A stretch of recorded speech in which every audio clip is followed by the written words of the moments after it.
Europe কি নতুন কোনো ঝুঁকির মুখে? মধ্যপ্রাচ্যের চলমান উত্তেজনা কি এবার ছড়িয়ে পড়তে যাচ্ছে ইউরোপ পর্যন্ত?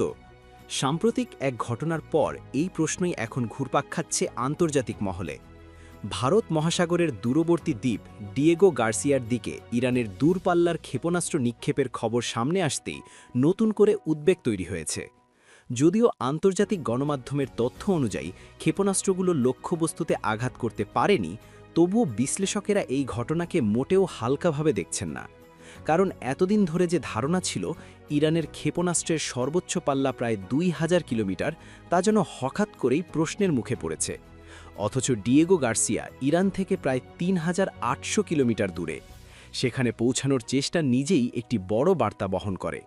বিশেষজ্ঞদের মতে এটি শুধু একটি ব্যর্থ হামলা নয়, বরং মানসিক সক্ষমতার একটি প্রদর্শন।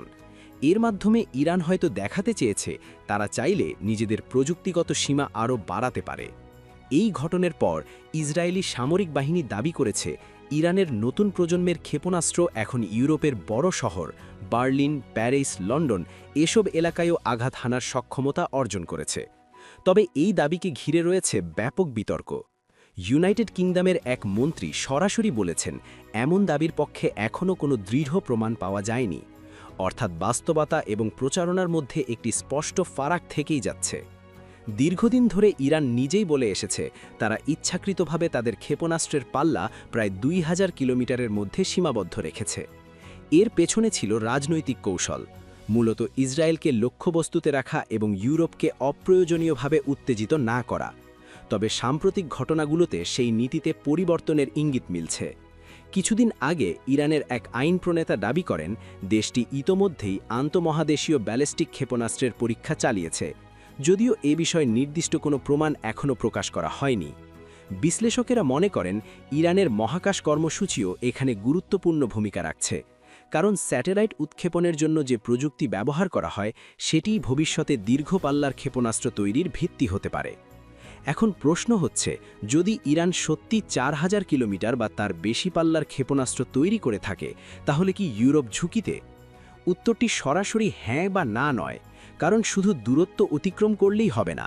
নির্ভুলভাবে লক্ষ্যবস্তুতে আঘাত করার প্রযুক্তি, মাঝপথে প্রতিরক্ষা ব্যবস্থা এড়িয়ে যাওয়ার সক্ষমতা এবং উন্নত গাইডেন্স সিস্টেম সবকিছুই সমানভাবে গুরুত্বপূর্ণ। এই ক্ষেত্রগুলোতে ইরান কতটা এগিয়েছে তা এখনও পুরোপুরি পরিষ্কার নয়। এছাড়া সামরিক শক্তি প্রদর্শন এবং বাস্তব হামলার মধ্যে বড় পার্থক্য রয়েছে। অনেক বিশ্লেষক মনে করছেন ডিয়েগো গার্সিয়ার দিকে ক্ষেপণাস্ত্র নিক্ষেপের উদ্দেশ্য হয়তো সরাসরি আঘাত হানা ছিল না, বরং একটি বার্তা দেয়া, এক ধরনের মনস্তাত্ত্বিক চাপ তৈরি করা, যাতে প্রতিপক্ষ বুঝতে পারে ইরান চাইলে তাদের সক্ষমতা আরও বাড়াতে পারে।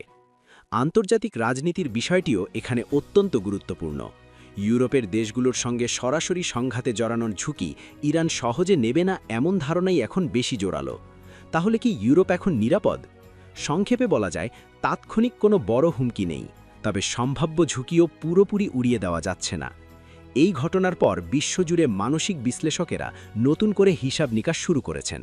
ইরানের ক্ষেপণাস্ত্র ভাণ্ডার, প্রযুক্তিগত অগ্রগতি এবং কৌশলগত উদ্দেশ্য সবকিছুই এখন নতুন করে মূল্যায়নের আওতায়। বিশ্ব রাজনীতির এই অস্থির সময়ে একটাই প্রশ্ন সামনে, এই উত্তেজনা কি কেবল মধ্যপ্রাচ্যেই সীমাবদ্ধ থাকবে, নাকি এর প্রভাব ছড়িয়ে পড়বে আরও দূরে?